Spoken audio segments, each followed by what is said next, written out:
Hello everyone. I'm going to show you how to put text behind moving objects in DaVinci Resolve. Let's get started. Here I've got a clip in my timeline for this example. Now hold the Option or Alt key on your keyboard, and then click and hold the left mouse button and then drag this clip like this to make a duplicate clip. Now select the original clip, and then move into the color page. Now click on a node and then go to Window tab.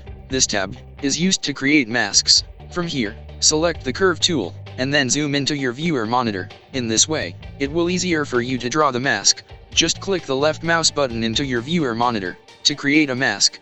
Now draw the outline of your subject. The final step to be able to finish the mask is to join the last point with the first point that we've created.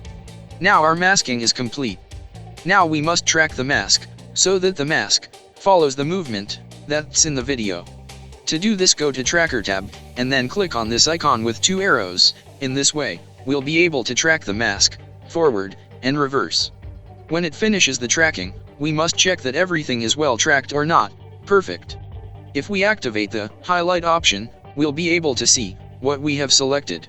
Now the next step is to make this video mask that we've made. That is, have the mask of the Eiffel Tower and erase all the sky. To make this, go to the nodes. Here right click, and then add an alpha output. Now we must join these 2 points like this. As we can see, the sky has disappeared. And now we only have the selection of the mask. If we do a little zoom and deactivate the mask of the viewer, if you pay attention, the edges of the mask are not smooth. To soften the edges and make them look better, go back to the Window tab, and increase the softness value slightly.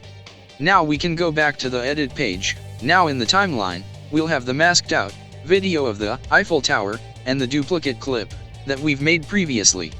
This is the last part of this effect. Now have to follow these steps. First select the masked out video of the Eiffel Tower, and move it up to the video track number 3. Then we move the duplicate clip below the masked out video of the Eiffel Tower. In the middle there should be a free space. Now here we'll be going to add the text, like this. Now from the Inspector tab, we'll be able to customize the text as per your liking. If you found this video useful, please like and subscribe. Happy editing!